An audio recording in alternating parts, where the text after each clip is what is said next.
Assalamualaikum warahmatullahi wabarakatuh. Saya Nur Balkis Najul binti Taufik. Pada hari ini, saya akan membentangkan tugasan 2 iaitu penghasilan produk. Budaya merupakan satu konsep yang menyeluruh kerana ia merangkumi pelbagai aspek kehidupan manusia termasuk ilmu pengetahuan, kepercayaan, kesenian, undang-undang, adat resam serta kebiasaan dalam masyarakat. Menurut Awang Sarian, budaya mencerminkan cara hidup dan nilai yang membentuk identiti sesuatu komuniti. Dalam konteks ini, bahasa pula dianggap sebagai cerminan budaya. Cara seseorang bertutur, memilih perkataan dan menyampaikan pendapat bukan sahaja menunjukkan tahap kesantunan, tetapi juga mencerminkan tahap penghormatan terhadap orang lain. Dalam konteks pendidikan, kesantunan bahasa amat penting kerana ia membantu membina hubungan yang harmoni antara guru, murid dan masyarakat. Baiklah, yang seterusnya, kesantunan bahasa merujuk kepada penggunaan bahasa yang sopan, beradab dan sesuai dengan situasi serta norma budaya yang berlaku. Sebagai contoh, dalam budaya Melayu, penggunaan gelaran seperti tuan, puan dan cikgu menunjukkan rasa hormat terhadap individu yang lebih tua atau berada dalam kedudukan tertentu. Selain itu, nada suaranya lembut dan tidak meninggikan suara dianggap sebagai satu bentuk kesopanan yang penting. Bahasa formal pula digunakan dalam situasi rasmi seperti di sekolah atau semasa menghadiri majlis akademik. Kesantunan bahasa bukan sahaja berkait dengan pemilihan perkataan, tetapi juga cara penyampaian dan kesesuaian konteks yang menjadikan komunikasi lebih berkesan dan diterima oleh semua pihak. Antara isu kesantunan merentas budaya ialah perbezaan gaya komunikasi. Perbezaan budaya memberi kesan kepada cara komunikasi. Dalam budaya barat, komunikasi yang terus terang dan jelas dianggap sebagai tanda kejujuran dan keberkesanan. Sebagai contoh, di Amerika Syarikat, seorang pelajar mungkin terus berkata kepada guru, "Saya kurang faham cara cikgu terangkan tadi. Boleh cikgu jelaskan sekali lagi?" Soalan yang diajukan secara terbuka ini dianggap sebagai tanda keberanian dan minat untuk memahami pelajaran. Namun, dalam budaya Asia, pendekatan yang terlalu langsung kadang-kadang boleh dianggap kurang sopan atau tidak sensitif. Sebagai contoh, seorang murid berkata, "Cikgu, saya tak fahamlah cara cikgu ajar tadi." Walaupun niatnya untuk meminta penjelasan, ayat tersebut boleh dianggap kurang sopan kerana nada dan pilihan kata yang terlalu langsung. Guru kemudian membetulkan dengan menasihati, "Kalau kamu kurang faham, cuba gunakan ayat yang lebih sopan seperti, 'Maaf cikgu, boleh cikgu terangkan semula bahagian tadi?'"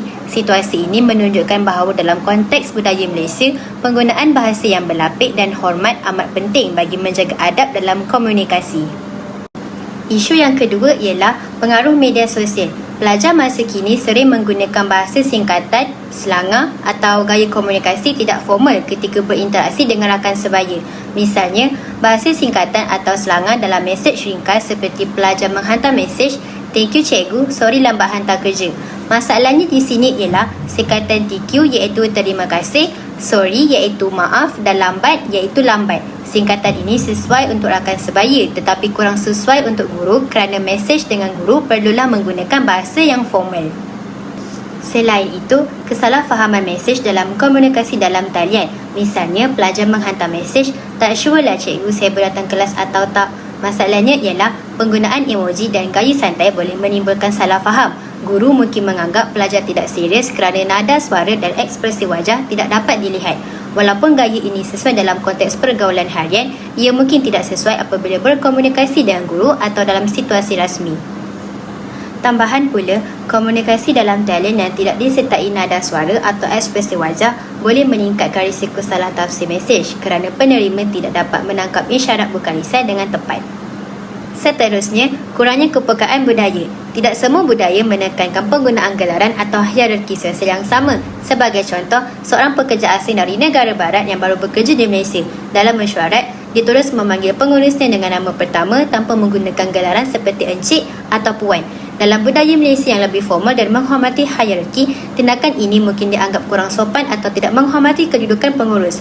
Akibatnya, pengurus dan rakan sekerja mungkin berasa tersinggung walaupun niat pekerja tersebut tidak berniat buruk. Ini menunjukkan bahawa kurangnya kepekaan budaya boleh menyebabkan salah faham walaupun komunikasi secara jelas. Kemudian, saya akan menyerahkan kepentingannya dalam konteks pendidikan. Yang pertama, peranan guru. Guru yang menggunakan bahasa yang sopan dapat mewujudkan suasana kelas yang positif dan kondusif untuk pembelajaran. Guru juga berperanan sebagai teladan kepada pelajar dalam menunjukkan cara komunikasi yang beradab. Selain itu, penggunaan bahasa yang sopan membantu membina hubungan yang saling menghormati antara guru dan murid sekaligus meningkatkan keberkesanan pengajaran dan pembelajaran. Selain itu, peranan murid. Murid yang mengamalkan kesantunan bahasa akan lebih mudah diterima dalam persekitaran yang mempunyai kepelbagaian budaya. Kesantunan bahasa membantu murid mengelak konflik, komunikasi dan mengekalkan hubungan yang harmoni dengan rakan-rakan serta guru. Selain itu, penggunaan bahasa yang sopan menunjukkan kematangan, profesionalisme dan penghormatan terhadap norma sosial dan budaya yang berbeza. Akhir sekali, peranan masyarakat. Dalam masyarakat majmuk seperti Malaysia, kesantunan bahasa memainkan peranan penting dalam mengukuhkan perpaduan. Bahasa yang sopan dapat mengurangkan salah faham antara kaum dan membantu membentuk imej diri yang positif. Kesantunan berbahasa bukan sahaja memudahkan komunikasi, tetapi juga memperkukuh keharmonian sosial dalam kehidupan seharian. Berdasarkan analisis yang telah saya kaji ialah penguasaan tata bahasa sahaja tidak mencukupi tanpa kesedaran budaya. Komunikasi yang berkesan memerlukan kejelasan mesej, kepekaan terhadap emosi dan kefahaman terhadap latar budaya penerima. Walaupun bahasa yang betul dari segi tata bahasa penting, bahasa yang santun biasanya lebih berkesan dalam membina hubungan jangka panjang kerana ia menunjukkan rasa hormat dan memahami sensitiviti pihak lain. Oleh itu, penguasaan kesantunan bahasa merupakan elemen penting yang melengkapi penguasaan tata bahasa dalam konteks pendidikan.